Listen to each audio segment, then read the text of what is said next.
Nós temos na noite de hoje a alegria de contarmos com o Carlos Monteiro e ele nos traz o tema A Violência sobre a Ótica Espírita. Que Jesus te abençoe, Carlos. Boa noite a todos. Que a paz do Divino Mestre Jesus possa se fazer presente no meio de nós, para abrir os nossos corações e as nossas mentes, para que possamos, na noite de hoje, compreender e entender os ensinamentos do Divino Mestre, para que nós, através deste conhecimento, trabalhemos dentro de nós para a melhora nossa e do mundo à nossa volta. Trabalhar as questões da violência é extremamente, vamos dizer assim, delicado, porque é um tema que a humanidade sempre conviveu com a violência. Ora, baseado numa perspectiva de que a humanidade viveu sempre, está vivendo um processo da violência, nós temos que compreender a origem disso. Nós temos que compreender porque no século XXI ainda temos ações muito violentas. E a proposta da noite de hoje, no conhecimento da doutrina espírita, é levarmos aos senhores essa instrução, o que ocorre, de que forma é. No primeiro passo, vamos trabalhar as questões da violência no dia a dia, no nosso planeta, na nossa região, para termos uma ideia como ela se encontra, certo? Então, o conceito de violência é um comportamento que causa dano a outra pessoa, ser vivo ou objeto. É o uso excessivo de força, além do necessário ou esperado. Então, o conceito de violência, ele é muito amplo. Aquele indivíduo que imagina que pegar uma cadeira, estar com raiva de alguém, não jogar em alguém, mas jogar na parede, foi um ato violento? Foi. É muito interessante, porque a conceituação da palavra violência, ela gera um processo muito amplo, em que todos nós, em algum momento da nossa vida, do nosso dia, fizemos algum ato de violência. E nós vamos explicar isso, porque que se dá, conforme a doutrina espírita nos mostra, certo? E os tipos de violências, os principais fatores, né, motivadores da violência, aqui não estamos falando da ordem espírita, e sim dos profissionais que trabalham nessa área, nas questões, né, e eles, inúmeros fatores, né, que muitos dos senhores já conhecem, as drogas, o tráfico, o desemprego, são fatores que contribuem, olha que interessante, hein, são fatores que contribuem para que a violência que temos dentro de nós aflore, seja um ato, seja uma ação. Olha só que interessante. Então, esses são os fatores em que nós vamos produzir um ato violento. Então, quando eu transito por algum desses fatores, eu posso me tornar violento? Posso. Porque aquele que não é violento transita por esses fatores e não tem um ato de violência. Tipos de violência. E aqui a gente coloca alguns tipos, né? Porque a violência, ela é muito focada em vários assuntos, mas ela é muito, vamos dizer assim, geral. E aqui eu coloquei em vermelho dois tipos de violências que muitos não entendem como violência. E é muito interessante porque a violência psicológica e a verbal, ela não deixa marca. Eu não toco ninguém, eu não dou um soco em alguém, eu não empurro alguém, eu não faço nada, eu não jogo uma cadeira em alguém, não. A violência psicológica e verbal, ela é uma violência que é muito, vamos dizer assim, prejudicial, faz muito mal à pessoa que sofre. E é muito interessante porque na obra 2000 anos do Espírito Emmanuel, na psicografia de Francisco Cândido Xavier, nas problemáticas da época do cristianismo, onde Plúbio Lentulus, que era o Emmanuel à época, era um senador romano, e a sua esposa Lívia era uma cristã devota do cristianismo, e onde o Império Romano estava em luta feroz com o cristianismo, ela não se abdicou das suas convicções religiosas. Sofreu uma pressão muito grande do senador, do seu marido, e nesse processo do conflito, que eu não vou narrar o livro para todos, né? Nesse conflito, ela optou por um processo de silêncio por aproximadamente 2 anos na relação dialogal com o seu marido. Isso nas narrativas de Emmanuel vem para ele, e ele nos diz dessa forma, que surtiu um efeito muito devastador nele. Olha só, uma violência, entre aspas, em que o silêncio para ela foi no sentido da religião, da religiosidade dela, importante, mas para ele, que estava apenas num conflito disso, o silêncio foi muito doloroso, certo? Então nós temos que ter uma ideia de que eu posso machucar alguém por uma palavra? Sim. E um silêncio é uma forma de violência psicológica que machuca muito. Como? O silêncio pode ser uma forma de eu machucar alguém? Sim. E é muito interessante porque, imagine os senhores, se alguém deixa de falar com os senhores, depois de ter uma vida inteira com os senhores, por um período, e não diz os motivos. Como estará a mente dos senhores para receber isso? Por que esse clã não fala mais comigo? Isso está me doendo muito. Isso pode trazer algum prejuízo de ordem física? Não tenho nem dúvida. Não tenho nem dúvida. Porque aquele que se cala perante o outro e não lhe dá as razões para tal, está infringindo no direito do outro de saber e, ao mesmo tempo, fere a parte psicológica de um indivíduo que não consegue assimilar esse silêncio. É muito interessante isso, certo? Então, temos que ter muito cuidado nas questões da violência psicológica e verbal. Ela não deixa marcas no corpo, mas deixa na alma, no espírito, e que machuca muito, certo? Alguns dados para o senhor ter uma ideia das questões da violência. No nosso planeta, vamos começar assim. Eu compilei para nós termos uma ideia. Os países mais inseguros seriam os países mais violentos por morte via arma, né, de fogo.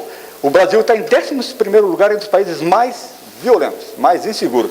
Perdendo para o Iraque, que está em guerra, Nigéria, que é complicado, certo? Só para vocês terem uma ideia. E os países mais pacíficos do planeta Terra é a Islândia, a Dinamarca, a Áustria, a Nova Zelândia e Portugal. Que isso aí é um trabalho feito pelo Instituto de Economia pela Paz, feito de uma forma de pesquisa, né?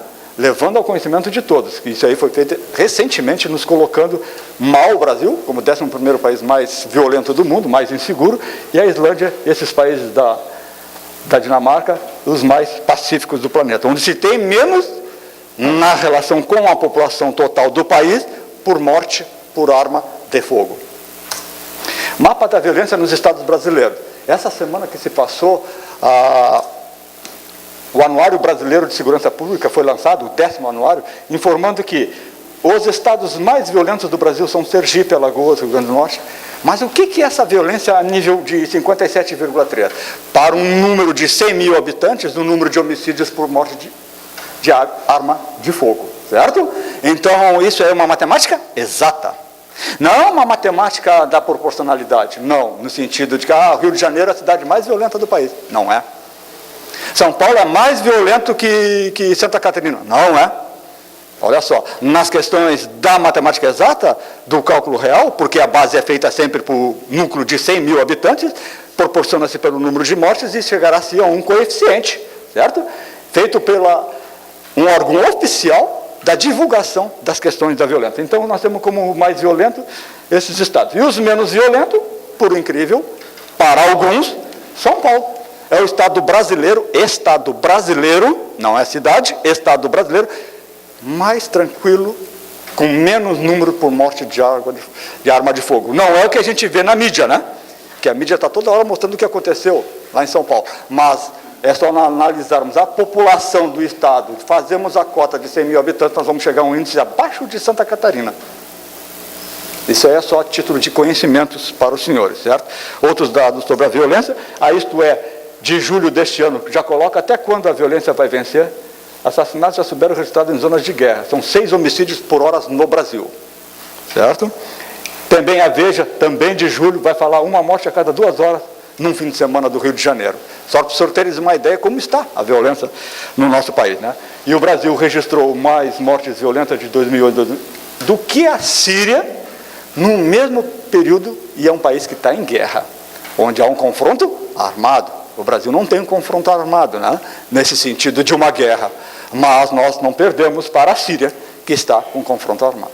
Então, essa primeira parte da nossa exposição é levar alguns dados, alguns conhecimentos para os senhores terem uma ideia de como está a nível de violência. E agora nós vamos explicar essa situação. Por que estamos dessa forma? Por que é desta forma, vamos dizer assim, né? Então, o Espiritismo vai nos dar e nos trazer o conhecimento da origem da violência. Onde é que está a origem? Como é que tudo começou? Por que estamos assim? Nessa proposta, o Espiritismo ele é muito claro e muito amplo. E ele nos mostra a realidade. E vai dizer que, predominando em a natureza humana, os remanescentes dos instintos primários, a mesma face agressiva por mecanismo natural de sobrevivência, não havendo o controle da razão sobre os impulsos inatos, desbordam-se os sentimentos, gerando perversidade e produzindo dor. Olha só que interessante essa primeira parte, para nós termos ideias. Então, os remanescentes predomina em nós, aqui encarnados, e nos desencarnados, provenientes do planeta Terra, ainda os nossos instintos primários. O que é os instintos primários? São aquilo que a gente teve e adquiriu lá nos inícios das nossas primeiras encarnações no planeta Terra em um corpo físico. Olha que interessante. Então, em 2016, eu posso trazer algo de violência relacionada ao meu primeiro estágio no planeta Terra? Sim. Alguns demonstram isso claramente. São mais violentos que os próprios animais. Correto? Então, nesse sentido, nós já estamos conseguindo entender a origem da violência nos dias atuais, nos momentos. Não havendo controle da razão sobre os impulsos inatos, né, acaba o sentimento gerando perversidade e produzindo dor. Então, a pessoa não consegue analisar através da razão, da consciência, aquela violência primária do seu instinto que se faz presente. E quando ela vai vir à tona em si, o espírito imortal não consegue, por falta de condição evolutiva, trabalhar o seu instinto primário trazido de todas as suas encarnações, que por ora ainda preside e habita o espírito, certo? A violência é a manifestação atávica do ser em processo de evolução. Olha que interessante. Nesse texto, Joana de Anjos, nesse parágrafo, especificamente, ela vai nos dizer que a violência está enraizada em nós, trazido das nossas reminiscências, das nossas vidas passadas. Então, o violento de hoje é uma construção que ele mesmo fez pelo seu livre-arbítrio em todas as suas vidas anteriores. Fica claro isso para os senhores? Ficou claro esse entendimento, para o senhor ter uma ideia, que o violento de hoje é uma construção do que ele fez nas suas vidas passadas? Olha só, enquanto o bondoso de hoje também é uma construção do que ele fez em suas vidas passadas, certo? Isso é o texto do livro Jesus e Atualidade, que eu recomendo para aqueles que querem estudar mais profundamente, de Divaldo, Joana de Anjos, o Espírito, que coloca esse texto de uma forma brilhante. Mas ainda tem mais uma parte para nós entendermos. O mito da violência, por sua vez, também Joana de Anjos. Nascido nos porões do submundo da miséria socioeconômico-moral, e graças à eclosão das drogas, olha que interessante, das drogas, em uso abusivo, engendra o símbolo da força, do poder, do estrelismo, no campeonato da aventura e da bravata, exibindo as heranças atávicas da animalidade primitiva. Ela mesma coloca naquele texto anterior, no livro Jesus e Atualidade, nessa obra, O Homem Integral, ela vem complementar mais, fazendo associação com o nosso dia a dia, com aquilo que os profissionais já colocam como causas da violência, certo? Ela vai falar da miséria, então, das questões das drogas que estão muito envolvidas. Porque se falar em droga, se fala-se em violência. Não tem como falar assim, mesmo que você imagine que seu filho só use maconha, só use em casa, o processo de violência que ele está gerando está presente. Não se vê, mas onde está o processo de violência? É naquele traficante onde ele compra droga que vai matar alguém. Mas e quem é que financiou de uma forma ou de outra aquele processo de violência? O próprio usuário, certo? Então não tem como deixar de associar as drogas à violência. Se você é usuário de droga, você contribui para o aumento da violência. Isso é fato, não se discute nas questões da doutrina espírita, né? Quem é o violento segundo o Espiritismo? Então nós vimos a origem, agora vamos ver a questão, quem é o violento? Como é que o Espiritismo olha e vê o violento? Como é que o Espiritismo olha e vê Fernandinho Beiramar? Como é que o Espiritismo olha e vê Hitler? Né? Nós poderíamos fazer essa reflexão. Como é que o Espiritismo analisa o espírito de Fernandinho Beiramar, o espírito de Hitler? Qualquer dessas pessoas, desses espíritos que foram muito maus, né? Muito violentos. Então o Espiritismo entende que o violento é um doente espiritual. Então o Espiritismo olha para Hitler e vê, Hitler não era violento, quem era? O espírito. que habitava, entre aspas, de uma forma simplista, aquele corpo. Vamos voltar bem simplista para os senhores entenderem, certo? Então o Fernandinho Beiramar é o violento? Não, não. É o espírito que está dessa forma habitando um corpo chamado Fernandinho Beiramar. Percebe essa diferença, como o espírito não trata? Então não adianta eu olhar para alguém e imaginar que aquele ciclano é violento. Não. É o espírito. O dominante daquela nau, o dominante daquele corpo, que é o violento. Ele é nesse sentido, né? E o meio e não como produto do meio social. Por quê? Porque essa predisposição criminal, a disposição para o ato violento, vem do espírito e não das glândulas, ou de condição instintiva da criatura, que revelaria uma condição de imperfeição do Criador. É como se Deus, que é soberanamente bom, sem nenhuma problemática nas questões do mal, tivesse de mau humor e criasse Fernandinho Beiramar hoje. Hoje eu vou criar o espírito de Fernandinho Beiramar. Hoje eu vou criar o espírito de Hitler, porque eu estou de mau humor. Seria justo isso? Pergunto para os senhores. Não. E nessa temática nós podemos entender que Deus seria injusto. E como Deus não é injusto, Deus cria todos simples e ignorantes. Lá no início foi criado simples e ignorante o Fernandinho Beiramar. Lá no início foi criado da mesma forma Irmã Dulce, Madre Teresa de Calcutá, Gandhi, Chico Xavier.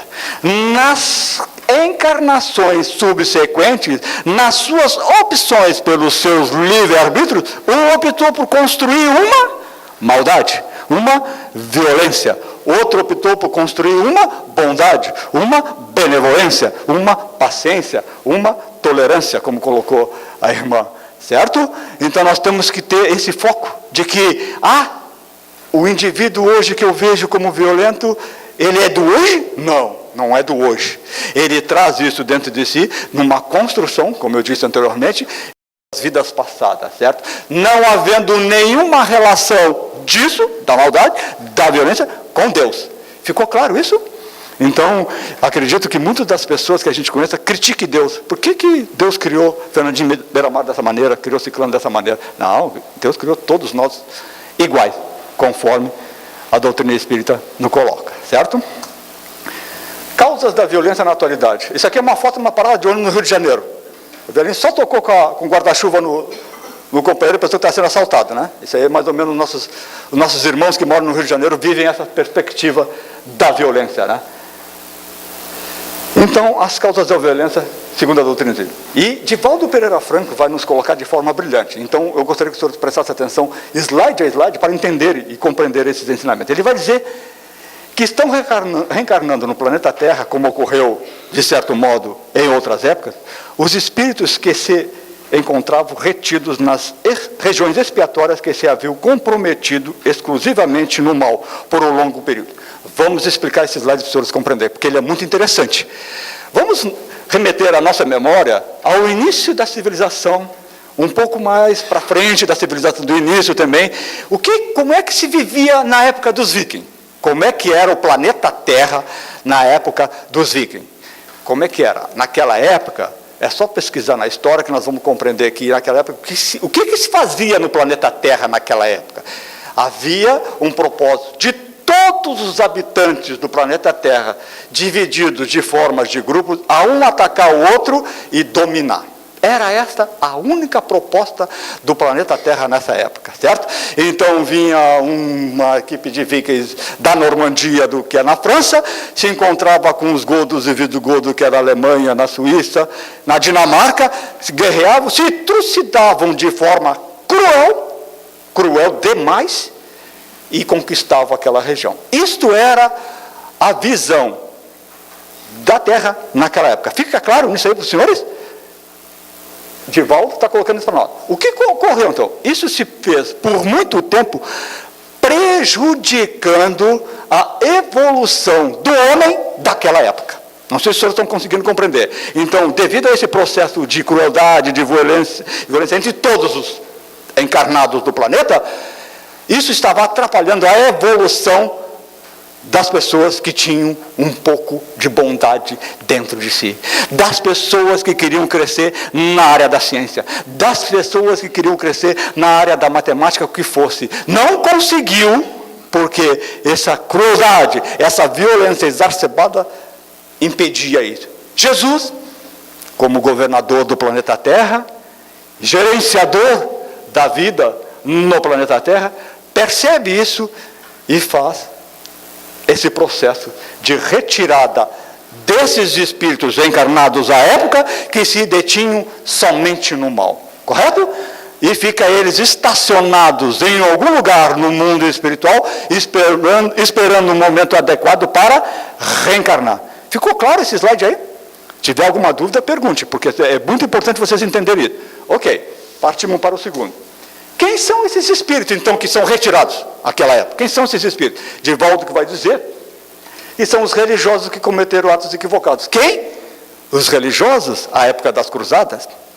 Quem estudou sabe como foi a época da cruzada e que crueldade tinha entre cristãos, entre os muçulmanos, entre toda essa temática aí, certo? Então, os papas, alguns cardeais, todos aqueles relacionados a essas questões da crueldade em nome de Deus, foram retirados, que estavam prejudicando, certo? Quem mais? Aqueles que promoveram guerras cruentas. Quem são?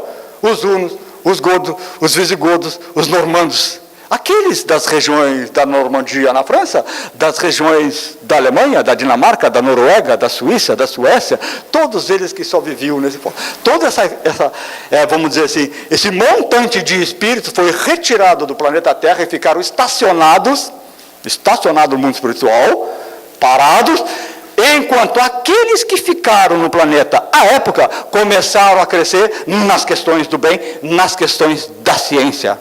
Fica claro isso para os senhores? Porque esse grupo estava prejudicando o crescimento evolutivo das pessoas. E é isso que Divaldo nos coloca para nós de forma brilhante. Então, nesse momento, portanto, as regiões punitivas da erraticidade, onde estava esse grupo, estão liberando seus habitantes espirituais a fim de que tenham a sua chance de recomeço e recuperação. Então, já há algum tempo, nós aqui em Balneário Camboriú, em qualquer lugar do planeta Terra, estamos recebendo este grupo de espíritos que ficaram estacionados no mundo espiritual. Porque Deus é bondade, só bondade. Então Ele dá o mesmo direito a um espírito do mal de herdar um planeta melhor. Qual é o planeta melhor? Nós estamos num conceito de transição entre prova e expiações, planeta Terra, onde há o predomínio do mal, estamos na transição para regeneração, onde há o predomínio do bem. Ora, se esses espíritos que estão nas regiões punitivas, originários, têm o direito de reencarnar no meio de nós, para tentarem modificar as suas tendências para o mal e herdar um planeta de regeneração. Isso chama-se bondade de Deus. Olha que interessante. Então a gente pode nos lembrar de algum tempo atrás, de algumas notícias da mídia que falavam de algumas marginais, de alguns criminosos que de forma cruel puxou um jovem, um garoto pelo carro muito tempo e ele sabia que estava puxando. E aí a gente pode refletir, não estamos aqui afirmando, poderemos refletir de que isso seria um godo, um visigodo, um viking que fazia isso com seus inimigos à época? Sim. Os vikings à época amarravam seus inimigos no cavalo e puxavam ele. Então poderia esse criminoso que reencarnou no Rio de Janeiro, de uma forma ou de outra, estar trazendo à tona os seus instintos primários da crueldade, da violência que estavam adormecidos enquanto eles estavam na reunião punitiva? Sim. Ficou claro isso aí para os senhores? O senhor ter mais ideia? Então Deus, na sua bondade, só permite que esses espíritos estejam no meio de nós para um recomeço de recuperação, para que eles modifiquem a sua violência interior. A influência espiritual e a violência. E é muito interessante que eu gostaria que os senhores entendessem que nenhum de nós está sozinho. E nas questões da influência espiritual, muito mais ainda. De certa feita, não estamos só com um espírito nos influenciando, estamos com vários quando as tendências forem para o mal. Para o bem também podemos ter vários espíritos nos influenciando. E o espírito Joana de Anjos, através de Divaldo, vai nos informar das questões da influência. Não poucas vezes nessas paisagens mentais sombrias, onde se expande a violência, há um intercâmbio com os espíritos perversos, que se atribui o direito, o espírito perverso do mal, o direito de punir, perseguir, alcinar, acreditando-se como sendo os longos braços da justiça, alcançando os calcetas morais da humanidade. Ora, então se eu de uma forma ou de outra me movo, faço um movimento para as questões da violência, eu posso ser influenciado e dominado por um espírito que quer me punir, me perseguir, me malfinar, fazer justiça, me utilizando de mim? Sim, e ela continua. Obsediu os seus compares, anulando-lhes as aspirações para o bem. Desta forma, as débeis claridade para o discernimento que obnubilam. Então, Joana conclui que, desta forma, eles impedem que aquela pessoa que está transitando no mal consiga visualizar o bem dentro de si. E aonde a gente encontra muitos criminosos que dizem, eu só quero mal, eu só faço mal. Com certeza, nesse texto ele se enquadra, porque está ele obsediado, envolvido, influenciado por espíritos que bloqueiam o bem. Porque todos nós, qualquer um de nós, por pior que sejamos, vamos pegar um exemplo, Fernandinho Beiramar tinha o bem dentro dele? Tinha. Se é uma coisa certa que todos nós, e Deus colocou em nós, a todo tempo, foi o bem. O mal Deus jamais colocou dentro de nós. Isso é fato. Isso é fato. Não se discute dentro da doutrina espírita. Todos nós nascemos com o bem dentro de nós. Ora, nessa situação como Joana coloca, o espírito está o quê? Tapando, fechando as questões do bem que eu tenho dentro de mim. E aí, voltando nas questões do Fernandinho Beiramar, eu posso olhar para Fernandinho Beiramar e ver que ele tem o bem dentro dele? Sim. Inclusive ele demonstra isso. Como? Fernandinho Beiramar, que já matou mais de 200 pessoas, está preso na penitenciária no interior do Paraná? Sim. E é mais ou menos assim, ó, o bem, ele também não é uma coisa simples, ele é uma coisa geral. Assim como a violência é uma coisa generalizada, tem vários níveis, o bem também tem. Então Fernandinho Beiramar sempre se posicionou da seguinte maneira com relação à mãe dele: na minha mãe ninguém toca. Não sei se o senhor percebe isso, porque ele diz, eu amo a minha mãe. Olha só que interessante. Como pode alguém da magnitude de crueldade, de maldade, como o Fernandinho Beiramar, expressar esse sentimento? Expressou o sentimento de amor pela mãe, ele está expressando o bem que ele tem dentro dele. Fica claro isso para os senhores? Então não adianta nós olharmos para uma pessoa extremamente má e não imaginar que ali existe um bem. Ele pode estar até nublado pelas questões da influência espiritual. O passo seguinte à influência espiritual é nós entendermos como se dá as vibrações compensadas. Isso aí eu gostaria que os senhores entendessem, porque ele vai nos mostrar como é que nós compensamos com os espíritos a violência. Olha que interessante. De que maneira, quando eu vou promover, eu penso num ato de violência, penso, não estou praticando. Como isso vai gerar a compensação energética, vibracional, de um espírito que vai contribuir para o meu ato violento? E é muito interessante, porque as vibrações compensadas, elas estão presentes sempre, em todos os lugares, certo? Vamos ver como dá essa certeza. Então, Martins Peralva, no livro Estudando a Mediunidade, vai colocar: considerando por oportuna a observação de Paulo de Tarso de que estamos cercados por uma nuvem de testemunhas, uma nuvem de espíritos, somos compelidos a medir e pensar na balança consciencial as sérias responsabilidades que decorrem do conhecimento que já temos de tais verdades. Isso porque tais criações determinarão inevitavelmente o tipo e o caráter de nossas companhias espirituais, em virtude das vibrações compensadas. Então ele coloca isso no livro Estudando a Mediunidade, Martins Peralva, que é um estudioso da doutrina espírita, e nós vamos entender então mais profundamente as vibrações compensadas para os senhores entenderem. Então, não adianta nós querermos dizer que não aceitamos ou não acreditamos que estamos mergulhados no mundo dos espíritos, que tem espíritos na nossa volta. Paulo de Tarso já dizia, certo? Isso aí, nós não temos fé nisso porque não vemos. Aquele que for médium verá os espíritos que estão presentes nesse salão, verá os espíritos que estão transitando na rua, verá os espíritos que estão no campo de futebol, verá os espíritos que estão no Rancho Mariá num dia de festa, verá todas essas questões. Um médium verá. Nós não temos olhos de ver, então a nossa fé fica cega, porque eu não vejo, eu não acredito. Então isso não quer dizer que não estejamos no mundo dos espíritos nas questões das influências, certo? Só para o senhor ter uma ideia. Então aqui estamos repletos de espíritos assistindo a exposição, não tenho nem dúvida. Não tenho nem dúvida, certo? em todos os lugares que estivemos, nas situações com maiores pessoas, mais espíritos teremos. Então, no livro Nos Domínios da Mediunidade, André Luiz vai esclarecer que a agressividade é um fenômeno intensamente generalizado, que as vibrações silenciosas de crueldade, de despeito, ódio, ciúme, violência e desespero alimentadas de parte a parte, entre o encarnado e o desencarnado, constituem corrosivo e destruidor. Então ele vai dar o primeiro passo para nos explicar as vibrações compensadas. Ele vai dizer que quando você se projeta na questão da violência, da crueldade, da maldade, você atrai esses espíritos assim, um ou mais, que vão chegar com energias similares à sua. Ora, automaticamente, quando esses espíritos se aproximam de você, que está pensando e já vai fazer um ato de violência, você vai trocar energias com eles. Nesta troca de energia há uma compensação vibratória. O que é isso? As energias da maldade, da crueldade, daquele espírito se misturam com a minha e ampliam as minhas energias. Fica claro esse entendimento para os senhores? Então, é a compensação, né, que o espírito está jogando, dando, enviando das energias deletérias e ruins deles, voltadas para a violência, juntando-se às minhas.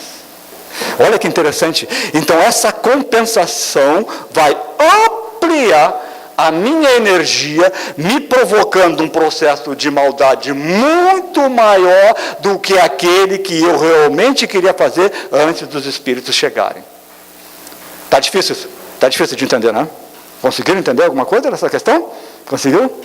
Porque é nesse sentido, né, que essas vibrações compensadas. Mas vamos continuar, que a Lúcia me deu até às 11 horas para fazer a exposição.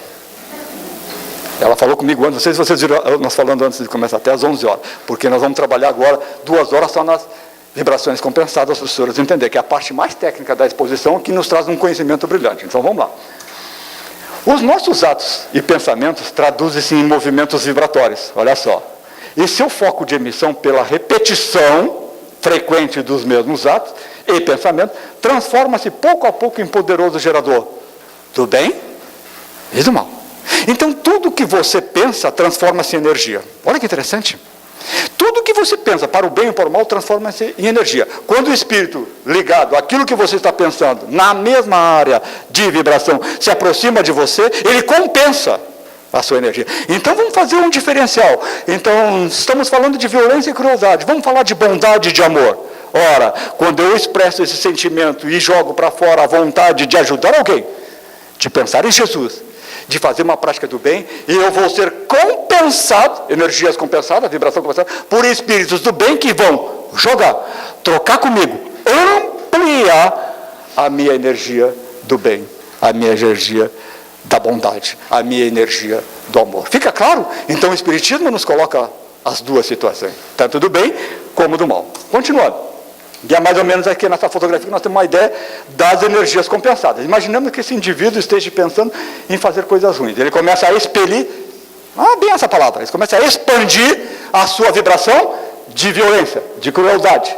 Está aqui. Os espíritos se aproximam dele com essa mesma energia, aumentando os níveis vibratórios, a energia ruim deste encarnado. Certo? Existe a influência das ondas de pensamento, com os quais nos sintonizamos, segundo o princípio que o semelhante atrai o semelhante, fortalecendo os pensamentos e sentimentos próprios da faixa vibratória em que nos situamos. Então, mais ou menos explicando novamente a vibração descompensada, nós temos que entender que as ondas de pensamento é que vão nos fazer a sintonia com os espíritos, certo? Que seria mais ou menos assim. Primeiro eu penso, aí eu atraio, olha só, na mente, que é a afinidade mental.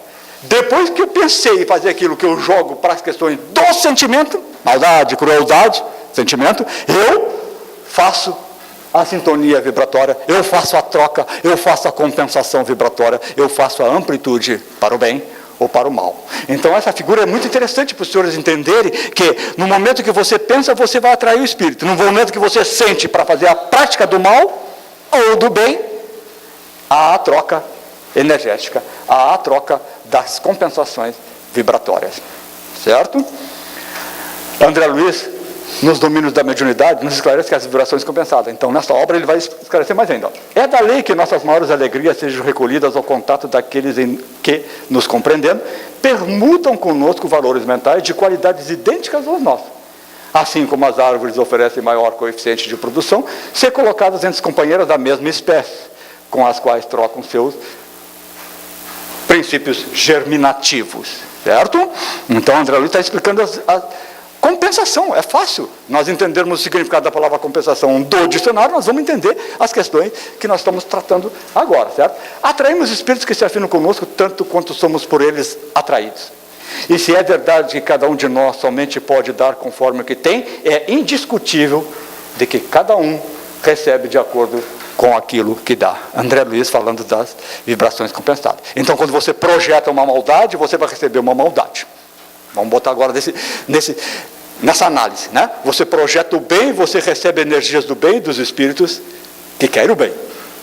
Então, basta nesse conhecimento que eu adquiri agora, que muitos dos senhores podem ter adquirido agora, eu posso efetivamente conhecer o espírito que está vibrando comigo? Eu posso conhecer e saber mais ou menos quais são os espíritos que estão vibrando comigo nesse momento? Fácil, fácil. Não tem como errar. Efetivamente não tem como errar. Essa é a coisa mais fácil que tem. É só você imaginar o que você está pensando e o que você está sentindo nesse processo. Estou pensando no bem? É o bem. Estou pensando no mal? É o mal. Certo? Então é muito simples assim. Se em algum momento do seu dia você começa a ter pensamentos do mal, da violência, é instantâneo, gente. Não é, espírito não pega avião, não pega trem, não pega carro para chegar perto de você. Certo? Inclusive, para influenciar nas vibrações compensadas, ele não precisa nem estar do seu lado. Certo? Ele vai vir pela sintonia, pelo pensamento, pelas energias, pelas vibrações. Então, não se preocupe. Você começou nesse instante do seu dia a raciocinar em querer fazer o mal para alguém, você atrai de forma automática e instantânea os espíritos dessa mesma equipe, vamos dizer assim, né? Desse mesmo nível. Procederam acertadamente aqueles que comparam o nosso mundo mental a um espelho. Refletimos as imagens que nos cercam e arremessamos na direção dos outros as imagens que criamos. Brilhante. Brilhante. É como você pegar o seu telefone e ligar para alguém e falar mal de outra pessoa em outro lugar. A sua imagem, o seu pensamento, aquilo que você pensou, vai lá, não vai para aquilo que você está falando no telefone, vai para aquela que você jogou. Olha que interessante isso.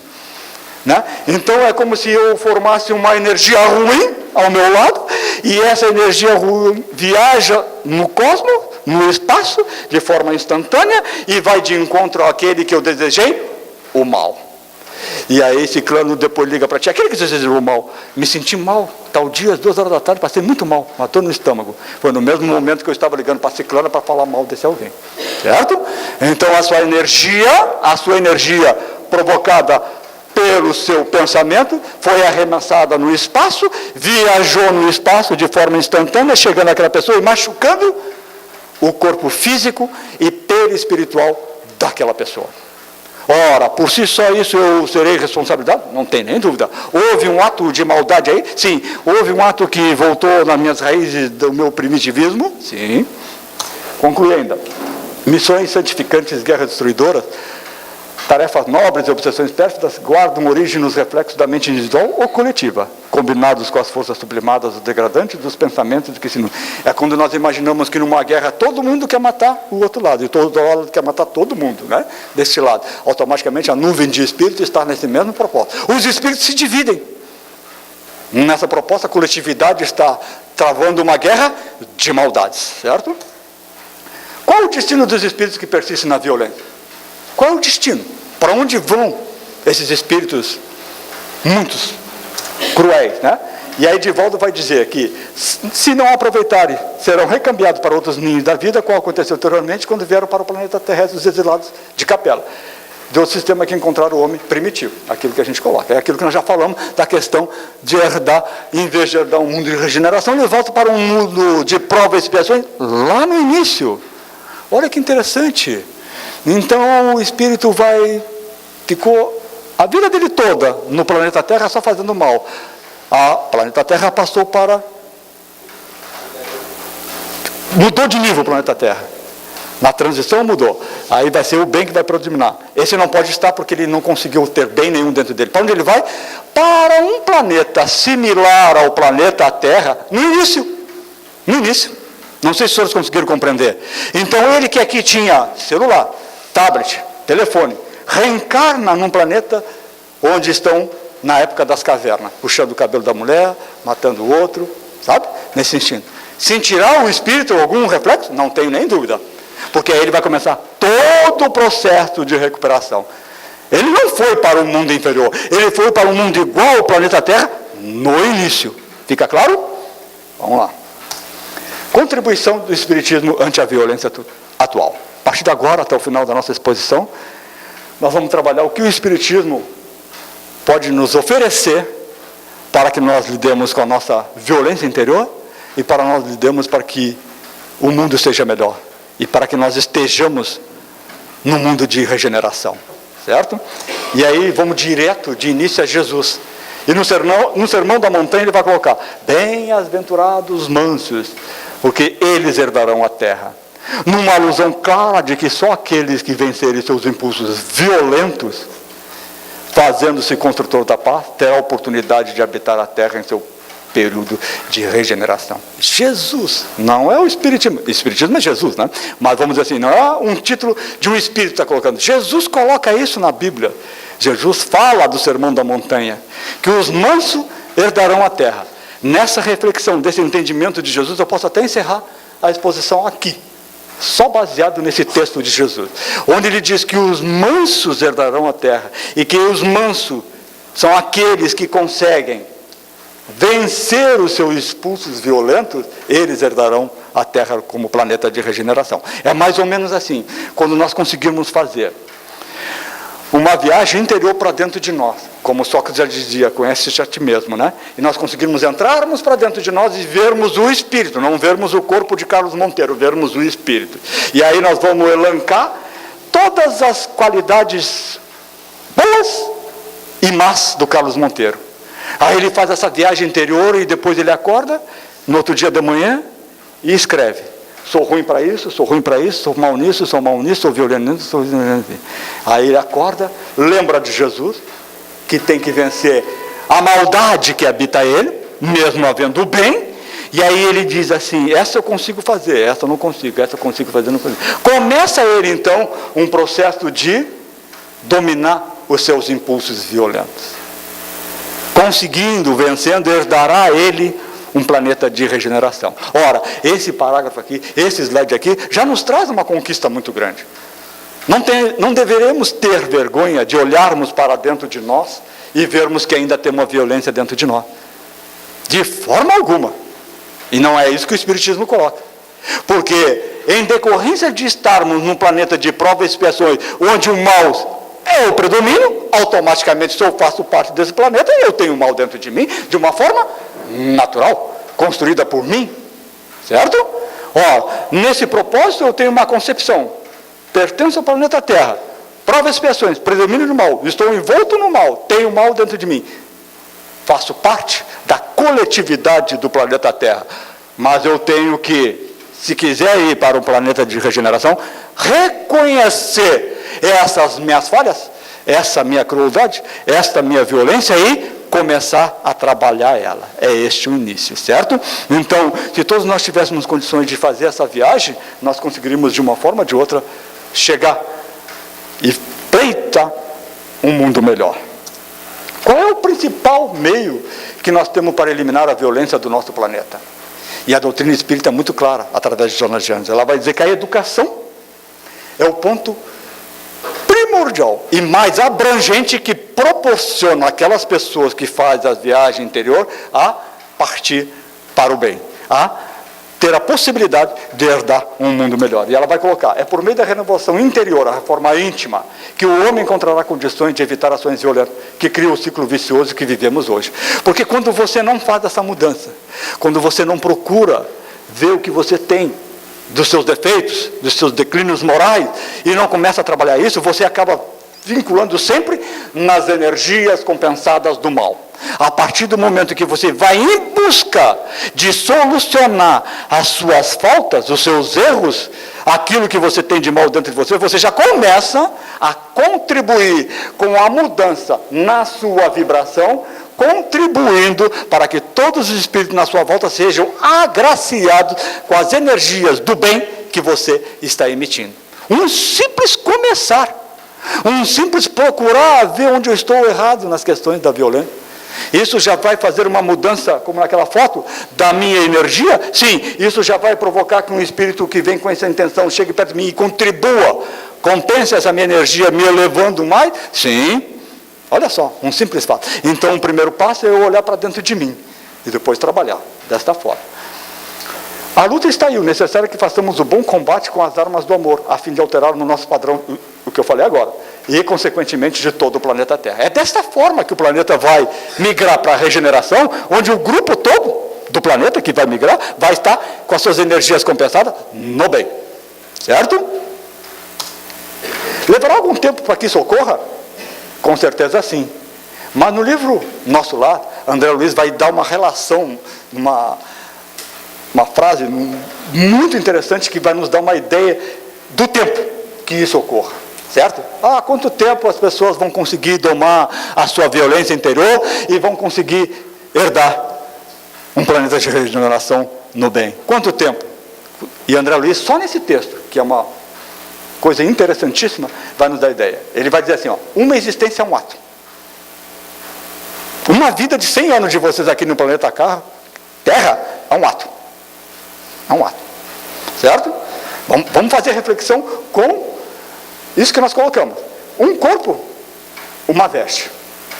Uma veste. Então eu vou trocar de veste várias vezes, como já troquei. Olha só que interessante, já troquei de veste várias vezes. Segundo, um século, um dia. 100 anos eu encarnado, não é nada. É um dia. No processo evolutivo. Nas questões de eu domar as minhas más tendências, nas questões de eu trabalhar a minha crueldade que habita dentro de mim, certo? Um serviço, uma experiência. Esse é brilhante. Tudo aquilo que eu fiz nesta vida, voltado para o bem, me é uma experiência. Se me é uma experiência e eu venci ela, adquiri este mérito. Olha que interessante. Então, quando o Carlos falou que vai ver, que fez a viagem interior e viu um monte de itens ruins dele, e começa a trabalhar nessa vida e consegue vencer, curar, extirpar a crueldade, a maldade dali, ele conquistou ela. Retorna noutra veste, noutra vida, noutro dia de 100 anos, e tem outras para trabalhar. Certo? É dessa maneira que nós temos que entender a compreensão desse texto. E vamos lá. Um triunfo, uma aquisição. Uma morte, um sopro renovador. No livro Nosso Lar, brilhante essas colocações, para nós termos uma ideia. Né? Então a morte é apenas uma renovação. Agora começo, melhora um pouco, e vou trabalhar mais ainda. O Espiritismo contribui muito com o Evangelho no Lar. Inclusive deve ter um panfleto lá embaixo que explica como fazer o Evangelho no Lar, né? Para dar orientações. E qual é a importância do Evangelho no Lar na relação com a violência? Qual é a importância? De que maneira o Evangelho no Lar pode contribuir para me ajudar na minha mudança interior e nas questões das energias que transitam em mim? E é muito interessante, porque o Evangelho no Lar, ele vai reunir espíritos benevolentes, espíritos voltados para o bem, que vão de uma forma ou de outra, naquele momento em que eu faço o Evangelho no Lar, com sentimento. Olha que interessante, né?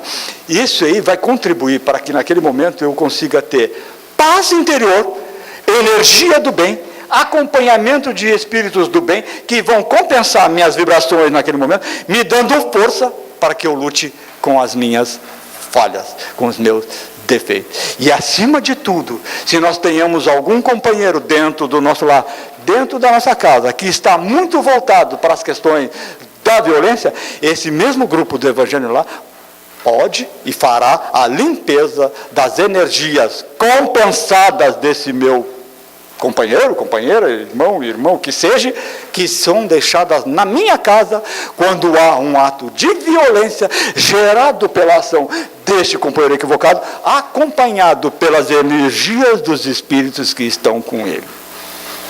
Ninguém entendeu nada, né? Olha só que interessante, né? Nesse processo, então alguém comete um ato de violência dentro da sua casa, essa violência pode ficar nas suas energias dentro da minha casa? Não tenho nem dúvida. E aí o Evangelho no Lar vem para nos ajudar. O outro poderoso instrumento que nos ajuda nas questões da violência é a prece. Né? Porque quando o indivíduo se coloca num processo de prece, e aí ele tem um detalhe importantíssimo que eu gostaria que os senhores prestassem atenção. O carro para andar, um veículo, ele não precisa de combustível? Sim? Ninguém respondeu, mas eu acho que é, né, Luciano? Sim, né? Um carro para andar precisa de combustível. A prece, para ela ter o seu efeito, ela precisa de combustível. Qual é o combustível da prece? Chama-se sentimento. Então, se eu fizer uma prece do Pai Nosso, pensando em qualquer outra coisa, eu botei sentimento? Não botei. Então, se eu não botei sentimento na minha prece, eu não dei combustível para ela? Não dei combustível para ela. Como é que ela será? Fraca. Então, quando você projeta uma prece e você joga o seu sentimento voltado para aquilo, da prece, do bem, da bondade, da benevolência, da paciência, da tolerância, do amor, do perdão, da caridade, você está abastecendo a energia da sua prece. Olha que interessante. E quando você abastece a energia da sua prece, você está abastecendo a si mesmo. Por que eu estou abastecendo a mim mesmo quando eu dou combustível para a minha prece? Porque a prece está saindo de mim. Olha que interessante. Se a prece está saindo de mim e eu não botei sentimento, ela sai meia cinza, vamos dizer assim, fazendo uma analogia para os senhores compreenderem. Então eu não botei sentimento na minha prece, mas ela saiu cinza. Aí eu pego e ponho o sentimento, me lembro de Jesus, me lembro da benevolência, da paciência, né? Da amizade, do amor, do perdão. Eu consigo, claro, de uma forma sincera, né? Aí eu consigo botar um combustível numa prece que vai ser uma prece brilhante, uma prece irradiante, uma prece que vai atingir a todos que estejam à minha volta, no sentido do bem. Fica claro isso? Porque nós temos dificuldades em orarmos, porque nós não temos fé. Mas como, Carlos? Por que está dizendo que a gente não tem fé na prece? Muitos não têm fé na prece porque não veem o que ocorre no momento da prece. Porque aquele que visse o que ocorre no momento da prece, jamais deixaria de fazer prece. Jamais deixaria de emanar energias boas para todas as pessoas. Inclusive daquela que você nem está pensando, nem está direcionando. Vão ser beneficiadas através da sua energia. Vai haver uma vibração compensada, voltada para o bem. Olha que interessante, certo? Continuando. Evangelização espírita. Levar os nossos filhos, e aí Jonas vai colocar, levar os nossos filhos para fazer as questões do Evangelho desde pequeno, ela é fundamental. Porque se nós analisarmos as questões da adolescência, quando o jovem chega, e a doutrina espírita nos coloca aqui, nos momentos da transformação hormonal do jovem, há uma certa liberação em quase todos os jovens, com raríssimas exceções, das suas tendências trazidas do pretérito como espírito. Olha que interessante.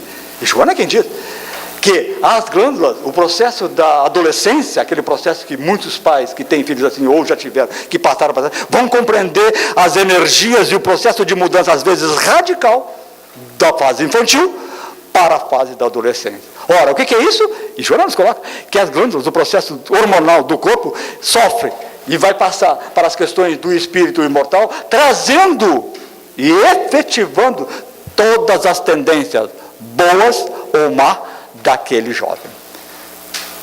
De novo, acho que não entenderam nada, Luciano.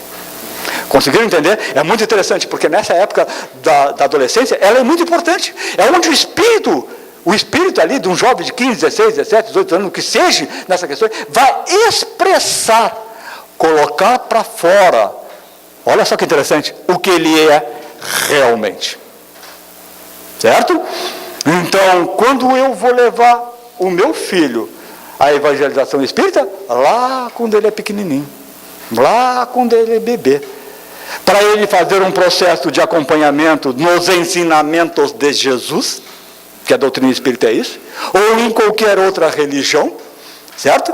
Quando chegar nas questões hormonais da adolescência, poderá ele ter capacidade de suportar todas as suas má tendências, ele mesmo trabalhando, porque foi construído nesse jovem, hoje adolescente, desde a sua primeira idade, uma base em nome dos ensinamentos de Jesus. Ficou claro isso? Então, me adianta ou terá alguma solução muito rápida levar um jovem num processo de agressão? Porque muitos jovens revelam a sua agressividade a partir da adolescência, certo? Muitos também lá no início, mas alguns, na sua grande maioria, por causa da fase hormonal, revelam na adolescência. Aí a doutrina espírita vem dizer que, através da evangelização, poderemos facilitar, melhorar essa situação da adolescência, não havendo tantos conflitos, tanta agressão. A benevolência, contrastando com a agressão, é o único processo educativo, benevolência, capaz de corrigir e regenerar o pecador. Para abarrar-se o mal da face da terra, é preciso que se apliquem métodos naturais, conducentes a esse objetivo. O método natural é a educação do espírito. Joana de Anjos, de novo, nos colocando a questão da educação. Certo? Reflexões finais.